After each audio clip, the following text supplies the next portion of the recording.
تمام دیکھنے اور سننے والوں کو پیار بھرا سلام۔ مشہور یونانی مورخ ہیرودوتس نے درست ہی کہا ہے کہ مصر دریائے نیل کی بخشش ہے۔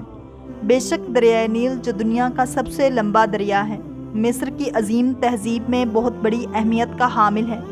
اس کی وادی میں لوگ رہتے بستے تھے اور اس کے کناروں پر بڑی بڑی تہذیبیں تھیں۔ قدیم مصر کی خوشحالی اور استحکام کا واحد سبب یہی دریائے نیل تھا، جہاں وہ زرعی کام کر کے خوراک فراہم کر سکتے تھے۔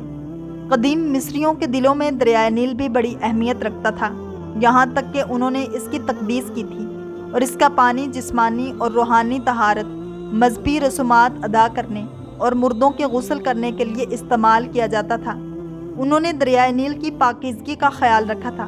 ان کا خیال تھا کہ جو دریائے نیل کے پانی کو آلودہ کرتا ہے تو وہ دیوتاؤں کے قہر سے بچ نہیں سکے گا۔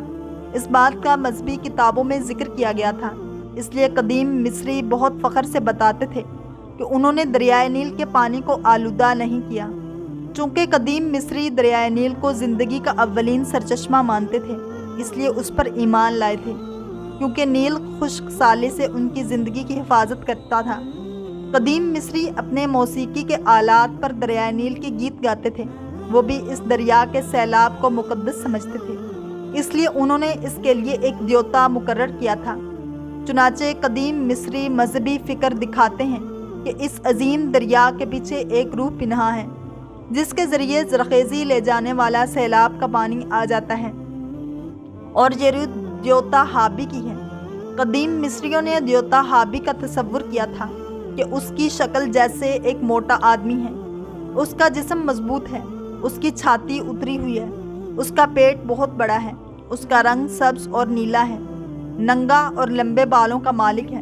وہ دیوتا ہابی کو قربانی پیش کرتے تھے تاکہ دیوتا ان کو سیلاب، نیکی، بھلائی اور استحکام بخشے۔ قدیمی مصر کے عقیدے کے مطابق اور وقت گزرنے کے ساتھ ساتھ دریائے نیل کا طریقہ تقدیس کے بارے میں بہت سی کہانیوں کی اختراع ہو گئی تھی۔ ان کہانیوں میں سب سے مشہور داستان دریائے نیل کی دلہن کی ہے۔ داستان یہ ہے کہ قدیم مصری ہر سال دریائے نیل کے لیے ایک بہت ہی خوبصورت کنواری لڑکی کو قربان کر دیتے تھے۔ اس لڑکی کو بہترین لباس پہنا کر اور زیورات سے آراستہ کر کے دلہن کی طرح سجاتے تھے۔ پھر ایک بہت بڑے قومی جشن میں یہ دلہن پھولوں اور جھنڈوں سے ایک مزین جہاز پر سوار ہوتی تھی جو سمندر کی سطح پر چلتا تھا۔ اس کے بعد لوگ اسے دریائے نیل میں پھینک دیتے تھے۔ ان کا خیال تھا کہ وہ دلہن دوسری دنیا میں ہابی دیوتا سے شادی کرتی تھی۔ اسی طرح دریا خوش ہوتا تھا اور ان کے اس عمل سے بہنے لگتا تھا اور لوگوں کو پانی دیتا تھا۔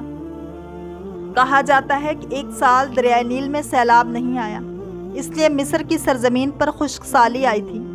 مصر کے لوگ سوگوار ہو گئے تھے اور قحط سالی نے انہیں بہت زیادہ متاثر کیا تھا۔ مصر کے بادشاہ بھی بہت غمگین ہوئے تھے، جنہوں نے سردار کاہن کی موجودگی کی درخواست کی تھی اور اس سے پوچھا تھا کہ دریائے نیل کا سیلاب کیوں نہیں آیا۔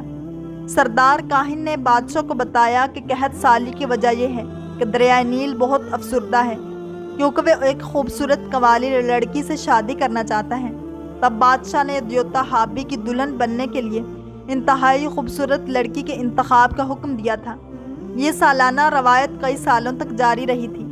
پھر یہ ہوا کہ کاہن کو ایک سال بادشاہ کی اکلوتی بیٹی کے علاوہ ایک خوبصورت کنواری لڑکی نہیں ملی۔ اس کے باوجود کاہن نے تہوار منانے کا عزم کیا تاکہ دریائے نیل ناراض نہ ہو۔ شہزادی کی لونڈی کو یہ خبر ملی تو بہت افسردہ ہوئی۔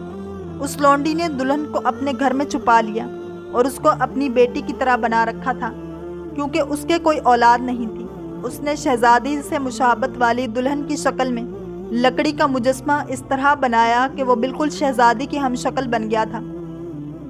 لونڈی نے لکڑی کی دلہن کو سجایا اور دریائے نیل میں پھینکنے کے لیے اس کی تیاری کی۔ اس نے یہ بھی فیصلہ کیا تھا کہ وہ اپنے ہاتھوں سے دلہن کو دریائے نیل میں پھینک دے گی تاکہ کوئی بھی معاملہ دریافت نہ کرے۔ تقریب مکمل ہو گئی اور جشن ختم ہوا۔ سب نے سوچا کہ شہزادی اپنے محبوب دریائے نیل کے ساتھ دوسری دنیا میں چلی گئی۔ بادشاہ کو اپنی اکلوتی بیٹی کی جدائی پر افسردگی اور مایوسی کا سامنا کرنا پڑا۔ بادشاہ اس کے دکھ اور غم کو برداشت نہ کر سکا۔ اس کی صحت بھی تیزی سے خراب ہونے لگی اور بستر پر تھا۔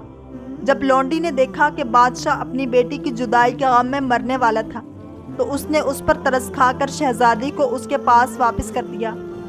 بادشاہ اپنی بیٹی کو دیکھ کر پھر سے صحت یاب ہو گیا اور پھر اسے خوشیاں نصیب ہو گئیں۔ اس کے بعد لونڈی نے بادشاہ کو اپنی چال کی کہانی سنائی۔ اس وقت سے ہر سال اصل لڑکی کے بجائے اہل مصر ایک خوبصورت لڑکی کی شکل میں لکڑی کی دلہن بناتے اور اسے سجا کر دریائے نیل میں پھینک دیتے۔ اسلامی ورثے سے دریائے نیل کی دلہن سے جڑی ایک اور کہانی ہے کہ جب مصر فتح ہوا اور اس وقت حضرت عمر بن العاص مصر کے گورنر تھے، تو اجمی مہینوں میں سے ایک مہینے کی 12 تاریخ کو مصر کے کچھ لوگ ان کے پاس آئے اور ان سے کہا کہ ہمیں اجازت دیں تاکہ دریائے نیل میں ایک دلہن کو پھینک دیں، جیسے ہر سال کا معمول ہے۔ انہوں نے بھی حضرت عمر بن العاص رضی اللہ تعالیٰ عنہ کو بتایا کہ اگر یہ رسم ادا نہیں کی جائے گی تو دریائے نیل جاری نہیں ہوگا اور خشک سالی مصر کا مقدر ہوگی۔ حضرت عمر رضی اللہ تعالیٰ عنہ نے ان سے کہا کہ اسلام میں ایسی کوئی بیہودہ رسم جائز نہیں۔ اس کے علاوہ اسلام تو اپنے سے پہلے کی ایسی تمام رسومات جاہلیت کو مٹا دیتا ہے۔ تم لوگ اس رسم پر ہرگز عمل نہ کرنا۔ مصر کے لوگوں نے گورنر کے حکم کی تعمیل کی اور اس سال دریائے نیل میں کسی بھی لڑکی کو نہیں پھینکا گیا۔ پھر یہ ہوا کہ دریائے نیل کی روانی بالکل رک گئی اور خشک ہو گیا۔ لوگ بہت ہی پریشان تھے۔ انہوں نے مصر سے نکلنے کا ارادہ کر لیا اور کسی اور جگہ جانا چاہتے تھے۔ حضرت عمر بن العاص رضی اللہ تعالیٰ عنہ نے جب یہ معاملہ دیکھا تو لوگوں سے کہا کہ تم لوگ انتظار کرو، میں اپنے خلیفہ امیر المومنین عمر بن الخطاب رضی اللہ تعالیٰ عنہ کو ایک خط لکھتا ہوں اور جو حکم ملے گا اس پر عمل کیا جائے گا۔ حضرت عمر بن العاص نے ایک خط میں حضرت عمر فاروق کو پورا قصہ بیان کیا تو حضرت عمر فاروق رضی اللہ تعالیٰ عنہ نے عمر بن العاص کو ایک رکہ ارسال فرمایا اور کہا کہ یہ رکہ دریائے نیل میں پھینک دے۔ اس رکے میں لکھا تھا حمد و صلات کے بعد، اے نیل اگر اپنی مرضی سے بہتا ہے تو نہ بہہ، اور اگر اللہ تعالیٰ تجھے بہاتا ہے تو میں اللہ سے دعا کرتا ہوں کہ وہ تیرا بہنا جاری فرما دے۔ جب حضرت عمر بن العاص نے وہ رکہ ڈالا تو اللہ نے دریائے نیل میں پانی بہا دیا، اور اس دن سے آج تک اللہ تعالیٰ نے اہل مصر کی اس پرانی رسم کو ختم فرما دیا۔ اب تک بہت سے لوگ دریائے نیل کی دلہن کی کہانی جو فرعونوں سے منسلک ہے ایک سچی کہانی سمجھتے ہیں۔ اگر آپ کو یہ ویڈیو پسند آئی ہے تو لائک، شیئر اور سبسکرائب کرنا مت بھولیے تاکہ ایسی ہی دلچسپ ویڈیوز آپ تک پہنچتی رہیں۔